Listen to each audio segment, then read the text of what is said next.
இந்த 2 மீனும் தூண்டில்ல பிடிச்சது அப்படின்னு சொன்னால் நம்பவா முடியுது? பொதுவாகவே தூண்டில்ல சின்ன சின்ன மீனுங்க தான் மாட்டும். இன்றைக்கி எங்கள் அதிர்ஷ்டம் தம்பி தூண்டி போடும்போது இந்த 2 மீனும் மாட்டியிருக்கு. அம்மா வீட்டுக்கு தேவையானதெல்லாம் வச்சுக்கிட்டு மீதியெல்லாம் மசாலா போட்டு நமக்கு அப்படியே ஒரு டப்பாவில் பேக் பண்ணி கொடுத்துட்டாங்க. அப்பா திறந்த உடனே அம்மாவோட வாசம் மசாலாலாம் போட்டு கொடுத்ததுனால எனக்கு வேலை இன்னும் ரொம்பவே மிச்சமாக இருந்தது. இதுக்கு தான் அம்மா வீடு பக்கத்துலேயே இருக்கணும் அப்படின்னு நினைக்கிறேன். பக்கத்தில் இருந்த வாசி எனக்கு இந்த மீன் கிடச்சிருச்சு. தூரமாக இருக்க தங்கச்சிங்களுக்கெல்லாம் கிடைக்கல. அம்மா ஆல்ரெடி வறுவலுக்கு தேவையான மசாலாலாம் போட்டு கொடுத்ததுனால இன்றைக்கி எல்லா மீனையும் வறுத்து தான் குழம்பு வைக்க போகிறேன். சாதாரணமாக குழம்பு வைக்கிறத விட வறுத்த மீன் போட்டு குழம்பு வைக்கிறது இன்னுமே ரொம்ப டேஸ்ட்டாக இருக்கும். வறுத்துட்டு குழம்பு வைக்கும்போது டேஸ்ட்டு சூப்பராக இருக்கும். ஆனால் ஆயில் நிறைய எடுத்துக்கும் அப்படிங்கிறதுனால நான் அதை எப்போயாவது தான் பண்ணுவேன். ஸோ இன்றைக்கி அப்படி தான் வைக்க போகிறேன். தாளிப்பு வடகம் சேர்த்து சூப்பராக தாளிச்சிட்டு குழம்பையும் கூட்டி சேர்த்தாச்சு. இது கொதிக்கிற கேப்பில் பக்கத்துலேயே வறுத்த மீனும் வந்து ரெடி ஆகிட்டுருக்கு.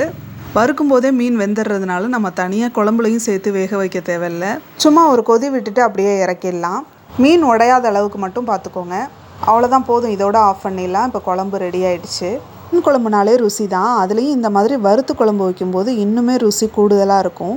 ஆயில் நிறையா எடுத்துக்கும் அப்படிங்கிறதுனால எப்போயாவது ஒரு டைம் தான் நான் செய்வேன். ஸோ நீங்களும் எப்போயாவது ஒரு டைம் செஞ்சு சாப்பிடுங்க. ரொம்பவே டேஸ்ட்டு சூப்பராக இருக்கும். ட்ரை பண்ணி பார்த்துட்டு எப்படி இருந்ததுன்னு சொல்லுங்கள். நம்ம வேறு வீடியோவில் பார்ப்போம். பாய்.